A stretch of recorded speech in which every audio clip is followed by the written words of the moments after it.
Hello everyone, Mr. Nacho here, and today I wanted to share with you my new 100% crit build on the Nightfall. The build is made possible thanks to the new item from the DLC, which we will get to later. First of all, the build looks like this. It's a standard Hunter Gunslinger build with the Bullet Storm and the Hunter's Mark. Alternatively, you might want to use the Hunter's Focus, which is a little bit harder to maintain, but still possible. When it comes to the armor, I'm using the Crimson Guard, the entire set.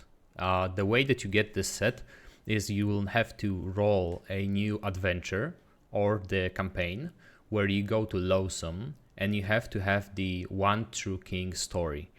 And during this story, you have to meet the Red Prince. He has to be one of the bosses on the way to the One True King. You don't kill the Red Prince. You collect 3 coins for him that you will get from killing the red elites in the dungeon, in the Gilded Chambers. And then if you collect 3 coins, you want to go to the Red Prince, you want to pay him the tribute and give him all of the 3 coins. After that, you want to finish the story and kill the One True King. And after that, if you reload the area, on the throne of the One True King, there will be the Red Prince. And he will be thankful enough that he will just give you this armor that I'm wearing right now. It looks incredibly sexy, I love it, and I think it's just the best set in the game right now. The only thing I wish that was changed is that there was no backpack on it or the flashlight, but there is not really much that we can do about it other than just mod it out. When it comes to the relic, I'm using the Tranquil Heart with the ranged crit chance, ranged crit damage and fire rate. The star of the show is the Nightfall. It's with the momentum, simply because it's the best mutator for almost every single fully automatic gun, and it helps us deal insane amounts of damage, and also it fills out the 30% of our 100% crit chance. When it comes to the melee, it's up to you. I'm using the Krelax right now simply because I was playing with the Dots build before and I just got used to using it. I like this weapon, it's quite useful when you know how to throw and aim and throw it. And when it comes to the handgun, I'm using Enigma right now with Fetid Wounds. It gets some crit chance and it applies 2 status effects, one of which is Corroded, and what Corroded does, it increases the damage that the enemy takes by 10%. So if you manage to apply this status effect on the enemy, they will just take 10% more damage for 10 seconds. It's decent. Not really that necessary. We have insane damage without it anyway. When it comes to the jewelry, we are using the Burden of the Follower, first of all, which what it does, it reduces fire rate by 15% and increases mod power generation by 50%. The main source of our damage would be to just use the Dreadwalker as much as possible, because it gives us infinite ammo, it gives us increased fire rate by 25%, and that's huge. It increases lifesteal, and it becomes a fully automatic weapon. So the drawback of reducing fire rate by 15%, we already get here 25% fire rate. Then we have 10% fire rate right here. And also on top of that, we get 15% fire rate from the Gunslinger archetype itself. So we are already at plus when it comes to the fire rate. It's already increased. And on top of that, we get increased mod power generation by 50%, and it's huge. I think that this is comparable to the old Farron's Sigil whenever it was still bugged. It's obviously not as powerful, but you can get your mod back very, very quickly. It's insane for bosses. The build itself just does crazy damage, and it gives us back a lot of HP. We are healing back a lot. When it comes to the next ring, it's Xenia's Malice, and what it does, it increases weak spot damage by 10% whenever we deal any weak spot damage, and it stacks up to 3 stacks. So at the maximum, it will deal 30% weak spot damage. The next ring is the Probability Cord, which increases crit damage by 30%, and we will be doing 100% of the crits. So this is just a straight up 30% increase in damage, which is insanely good. When it comes to the amulet, we are using the Nightweaver's Grudge, and it gives us 20% crit chance and haste when we are within 15 meters of an entity suffering from a status effect. So right now, if you add this all together, it should add up to 90% crit chance, because this would be 20%, both archetypes would be 10%, so it's 30% now. The momentum is another 30%, so it's at 60. Then there is 5% from Nightfall, so it's 65. Then we have Hunter's Mark, which is 80%. Then we have the Relic Fragment, which is another 10%, so it's 90% range crit chance. And as you can see, we are missing one ring to close it all together and have 100% crit chance. And this ring is one of the new ones. I love it, it's great. The only thing that I hate about it is the sound that it makes, but this is the Atonement Fold.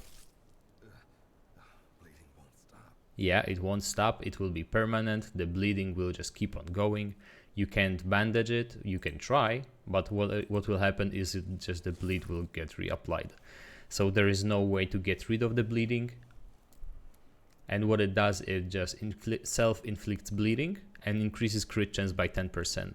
And what is great about it is it permanently activates our own Nightweaver's Grudge, because we are within 15 meters of an entity suffering from a status effect, because we are within 15 meters of ourselves at all times. So we get both 20% crit chance, we get haste, and there is 10% crit chance here as well. So we are right now at 100% crit chance whenever the momentum stacks up. We are passively at 55% crit chance, but whenever you activate the Hunter's ability and stack up the momentum, it just goes up to 100. So all you need to do in order to activate 100% crit chance is just activate the ability and then keep shooting. There's no rolling required as with the Akari Warband. There is nothing really that you need to do other than shoot your gun, which is something that you will be doing anyway. So that's why I'm saying this is a 100% crit chance build. When it comes to the traits, I like handling with this gun and Siphoner for some extra lifesteal. Footwork is very nice because you want to be able to keep shooting as much as possible. And this allows you to not have to dodge, but just strafe left and right and be able to keep shooting. So you will be maintaining the DPS inside of your DPS window. I like Spirit because it increases mod power generation by 20%, which is also very nice. Same with Expertise, reduces skill cooldowns by 20%. Then we have 3 yards regrowth, Fortify and Vigor, just to be as tanky as possible and to get back as much health as we can. Even though bleeding takes 1.1 damage away from us per second, we are still able to overheal it and we actually don't lose any HP at all. Actually, if we damage ourselves, you can see that we are still getting our HP back, and it's quite quick as well. So we are going to be full HP all the time.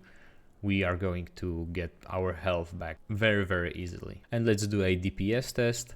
The way that you want to play with the Nightfall is that you want to activate your archetype skills first, and only then you activate the Nightfall ability.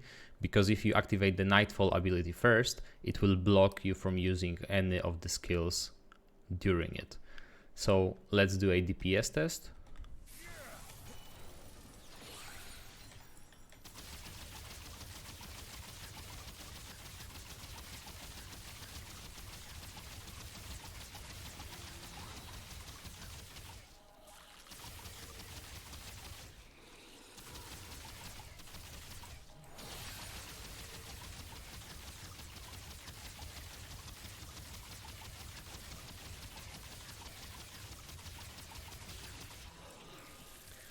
So as you can see, we were at 6,500 DPS, we could easily maintain 5,000 DPS, we got our mod back extremely quickly, the Hunter's ability is still going for the next 15 seconds, the Bullet Storm is already almost back.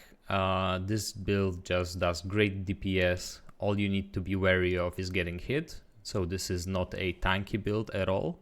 It will let you get hit once in most of the situations and then heal back up if you just damage the enemy enough. But in general, this will be a DPS build, so try not to get hit. So this is all for the introduction. I hope that you enjoyed it. I thank you so much for all of the views and likes and subscribes from yesterday's video. If you haven't seen it, then please go ahead. We are getting so much closer to the 1,000 subscribers. I have never imagined that this would go so well. Thank you all so much. Please see the clips that I've prepared and have a great day.